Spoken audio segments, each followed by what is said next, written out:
It's 7:12 on Windsor Morning. Pharmacists in Windsor are handing out a lot more naloxone.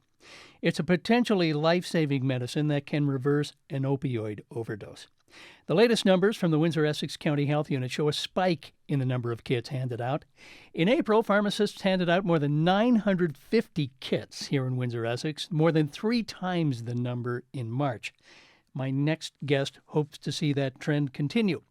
Tim Brady is a pharmacist here in Windsor-Essex, and he is vice chair of the Ontario Pharmacists Association, and he's in the studio. Good morning, Tony. What do you think is behind this spike in the numbers? There's a couple big issues. One, it's obviously the media coverage of it. I think people are more aware of the issues that are going on. And number two is there's been a shift. The province, when it originally came out, only covered injectables, which is a kind of a hard sell. Everybody wants to save somebody's life, but to have to pull out a needle and draw it up, and it's difficult. So they've now started covering what they call it's a naloxone, which is a nasal spray. So simple, really easy. Basically, if there's an instance, you find somebody who is overdosing, you can literally just grab it, squirt it up their nose, and that's it. So it's just like a little bottle of it's like eye drops. Yeah, it's about like that. It looks like almost like a little Dristan bottle. So just the old, same as you'd use for somebody for allergies. Same idea. Spray into one nostril. Usually kits come with 2. If they don't recover after the first, you can do the second one also. So what are you seeing in your pharmacy? I'm seeing more people come in. People are always asking. It's just quote unquote those people. It's not. It's everybody. I've had one of my staff members had a niece recently, a young girl, 17, first time experimenting with marijuana, was overdosed, was laced with fentanyl. If they would have had a kit, they could have saved her life. She died. She overdosed and passed away. Yeah, it was tragic. It's just, you don't know nowadays. So many people are coming in. The recreational meds are necessarily laced with God knows what. And not only that, it's most kids are exposed to narcotics in their parents' medicine cabinet. Father, mother's had some sort of knee surgery or something. You get like 30 Percocet, you use 4, and they sit there. Even as a pharmacist, I don't check, how many tablets do I have left in my cabinet. So you have 15, 16-year-olds. They decide to try some. You never know what's going to happen. So you got to be careful. So who should be picking up these kits? Actually, we try to really say almost everybody. It's almost getting to the point now where it's one of those, it's covered by the province. So there is a cost, but not to you personally. And it's one of those things, like God forbid something happens in your neighborhood, at your house, you can literally save somebody's life. The other thing people need to realize is if someone you didn't know they had an overdose or not and you used it, it won't harm anybody. For someone who isn't overdosing on drugs, the medication won't do anything. There'll be no harm whatsoever. It just reverses the effects of the opioids. So go a little farther into that. How do they work? How do you physically use it, and what impact does it really have? Basically, what you do is with this particular case, you spray it up the nose. The easiest way I can say is obviously when you take the drugs, they bind in your system, and so that's where it has its effect. What happens with naloxone is it wants to bind more than the drug. So basically, when you give the injection, it goes in your system and pushes all the opioids out and takes up its space.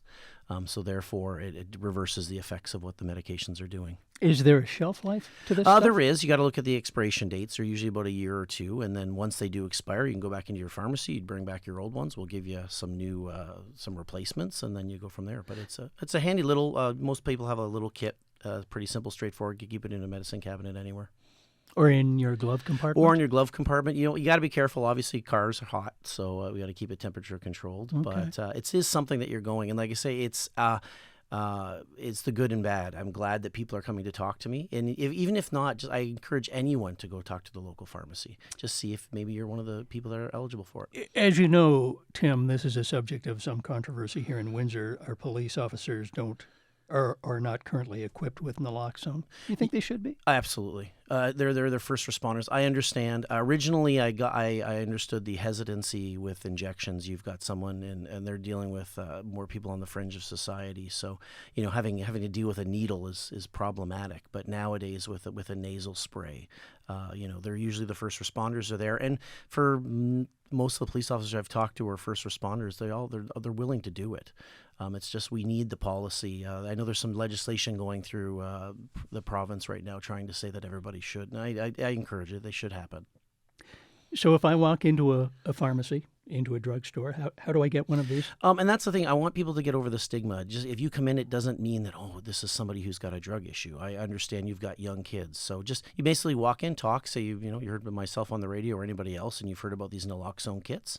You can have a discussion. I mean, if you have no narcotics around your house and you may not need it. But if not, if you do have narcotics, the biggest thing I tell everybody is they should be locked up. You don't want to leave them in your medicine cabinet just sitting around, just in case. You never know if someone can get to them, a party, whatever. But go into your pharmacy. You're open for a discussion, and pharmacists will be glad to have a discussion with you. And do I have to speak to the pharmacist? You do have to speak to the pharmacist for it because we've got to hand it out. So we want to have, with the injections, there was more of a counseling. This is still, we just want to kind of let you know simple things as, when it expires, how to bring it back, what to do with it after you've used it, and all those little things. But and again, gratis.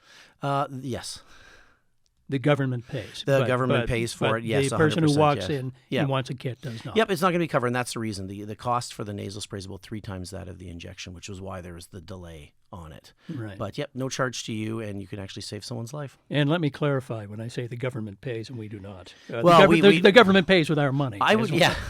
They're nice enough for our cash to hand it out. But I'd say in this particular case, I think it's good for the society. All right. Always good to see you. Thanks. Thanks for having me in, Tony. Tim Brady is a pharmacist here in Windsor-Essex, and he is vice chair of the Ontario Pharmacists Association.